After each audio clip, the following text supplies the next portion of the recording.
Well, tonight is my first time actually sharing my story in front of a group of people. Sometimes Christine will just say, hey, come up here, share your story a little bit. But this is the first time she actually gave me advance notice and everything, so I wrote it down, and I'm a little nervous, so I am just going to do my best to read it. Good evening, everyone. Thank you for being here tonight. When most people think about human trafficking, they picture a specific scenario. They think of a stranger hiding in a dark alley, a sudden kidnapping, or a child snatched from a supermarket parking lot. We comfort ourselves with the myth that trafficking is a crime committed by monsters lurking in the shadows of society. But I'm standing here tonight to pull back the curtain and tell you a much more uncomfortable, terrifying truth. Sometimes the threat does not come from a stranger. Sometimes a predator grooms a young, vulnerable girl, convinces her to get pregnant, and builds a relationship with her for one specific horrific purpose, so he can traffic his own child. I know that because this is my story. It's my daughter's story. And today I'm breaking the silence because we cannot protect our children from the threat we refuse to see clearly. To understand how a monster can look a mother in the eye and use her own baby as commodity, we first have to understand how vulnerability is created in a child. Predators do not choose their victims at random. They look for the cracks in a child's foundation. My foundation was fractured before I could even walk. I was born in a home ruled by a physical and emotionally abusive father. When I was just 6 months old, my father choked my mother on her front lawn. Terrified and running for her life, she fled. With nowhere to go, no resources, she was forced to leave me and my sister behind with them. Growing up, I didn't even know she was my mother. My father remarried 3 more times. He treated me like an outcast because he thought it wasn't his. My third stepmother was viciously abusive, both physically and emotionally, and she frequently starved me. By the time I was a young teenager, I was completely starved, not just for food, but for love, safety, and a sense of belonging.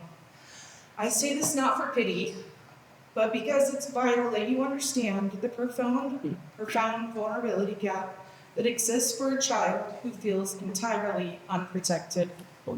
One afternoon when I was 16, I ran into my best friend from middle school and went to her house. That's where I met Chester. He was 36 years old, 2 decades older than me. I didn't know it then, but he was there to buy drugs from my friend's mother. Chester saw me, and more importantly, he saw my vulnerability. He began to pursue me. He learned about my deep, desperate longing to be a mother, and he weaponized that dream against me. He brought me everything a young girl who grew up with nothing could ever want from Walmart. He took me out to eat almost every day. When you've known starvation and neglect, a simple food and cheap gifts are incredibly powerful tools of manipulation. I want the mentors and community members in this room to understand, predators don't always use chains. Sometimes they just use a warm meal and a pair of shoes to make a child dependent on them. He convinced me we would be a happy family. Within 4 months of meeting him, I was pregnant. We had a beautiful baby girl with curly blonde hair and blue eyes. In the beginning, he was good to me, constantly pressuring me to marry him. About 8 months after our daughter was born, I did. And the moment the ink dried on that marriage certificate, the illusion shattered. Chester turned into a monster. He became unrelentingly mean. He did things like put habaneros on a soda I would drink. Just the meanest things to get rid of me. And our lives devolved into a constant, terrifying, traumatic experiences. When our daughter was just 1 year and 4 months old, I found the courage to pack our things and leave. But the system failed us. The court granted Chester temporary custody. My daughter told me later that the very night I left was the first night she was alone with him. And that was the first night he sexually assaulted her. From that moment until she was 6 years old, my little girl was trafficked by her own father across California and Arkansas.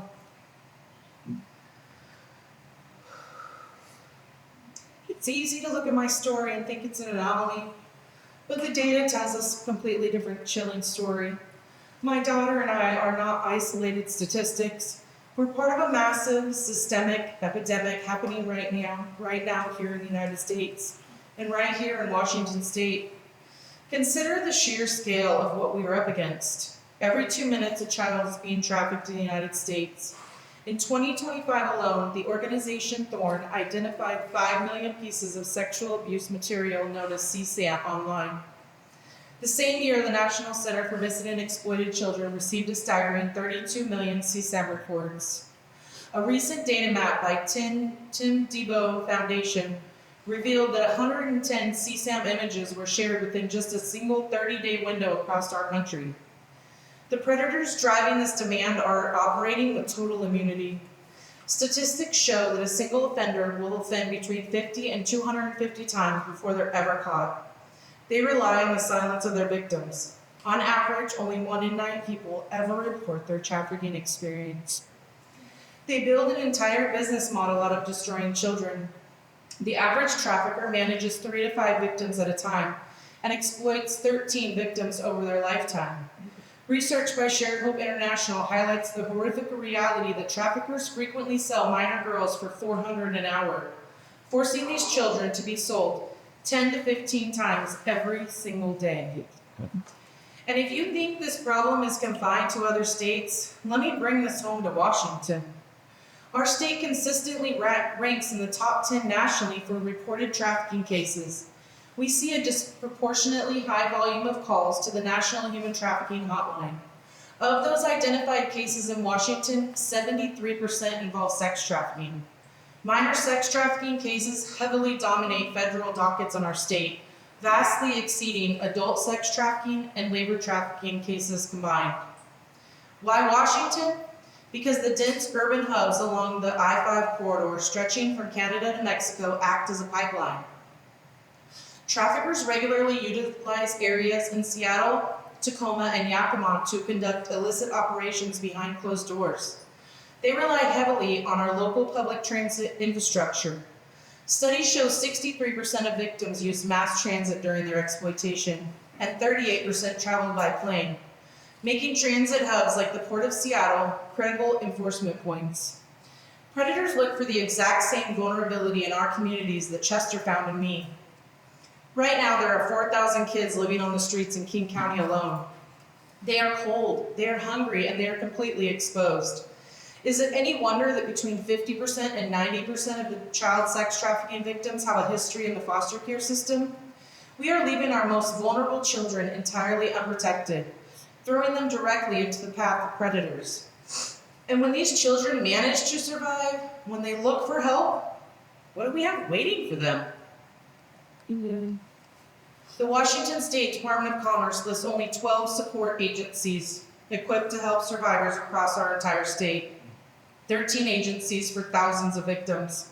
We're failing our children.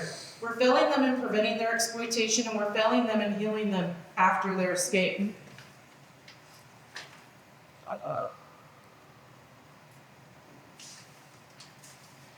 But I'm not just standing here tonight to expose the darkness. I'm here because I'm dedicated to build the light.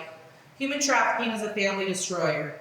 The trauma does not magically end when a child is rescued. The horrific rage, the night terrors, the flashbacks, they follow that child home. They did with mine. And without the right tools, the entire family structure can collapse under the weight of that pain. If we want to save a child, we have to heal the family. That's why it's my mission to partner with Compassion Washington to provide more services in Pierce County. My presence on this stage today is proof that monsters do not win. My daughter and I are survivors. We're strong, we're resilient, and I'm speaking out. But we can't build these safe spaces alone. We must close the vulnerability gap. We must fund more beds, support grassroots organizations, train our public agencies, and build the infrastructure to heal these families from the inside out. Let us break the silence. Let us protect our children, and let us restore our families. My motto is teach the kids, teach the parents, heal the kids, heal the family. Thank you for listening.